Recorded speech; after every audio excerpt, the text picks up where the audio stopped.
किसी गांव में एक साधु रहा करता था। वह जब भी नाचता तो बारिश होती थी। अतः गांव के लोगों को जब भी बारिश की जरूरत होती थी तो वे साधु के पास जाते थे और उनसे अनुरोध करते थे कि वो नाचे। और जब भी वो नाचने लगता तो बारिश जरूर होती। कुछ दिनों बाद 3 लड़के शहर से गांव घूमने आए। जब उन्हें यह बात मालूम हुई कि किसी साधु के नाचने से बारिश होती है तो उन्हें यकीन नहीं हुआ। शहरी पढ़ाई लिखाई के कारण उन्होंने गांव वालों को चुनौती दे दी कि हम भी नाचेंगे तो बारिश होगी, और अगर हमारे नाचने से नहीं हुई तो उस साधु के नाचने से भी नहीं होगी। फिर क्या था, अगले दिन सुबह सुबह ही गांव वाले उन लड़कों को लेकर साधु की कुटिया में पहुंच गए। साधु को सारी बात बताई गई। फिर लड़कों ने नाचना शुरू किया। आधे घंटे बीते और पहला लड़का थक कर बैठ गया, पर बादल नहीं दिखे। कुछ देर में दूसरे ने भी यही किया और 1 घंटा बीतते बीतते तीनों लड़के थक कर बैठ गए, पर बारिश नहीं हुई।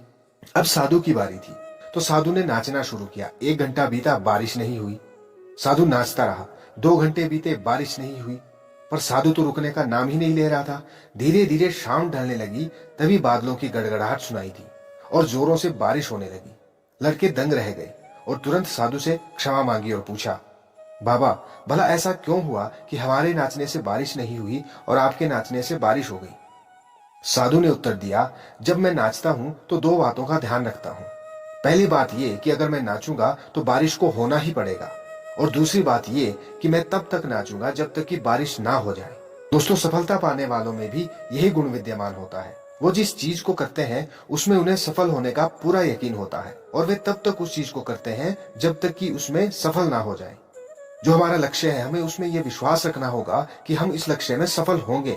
और दूसरी बात, हम उस लक्ष्य को प्राप्त करने के लिए तब तक मेहनत करेंगे जब तक उस लक्ष्य को प्राप्त ना कर सके।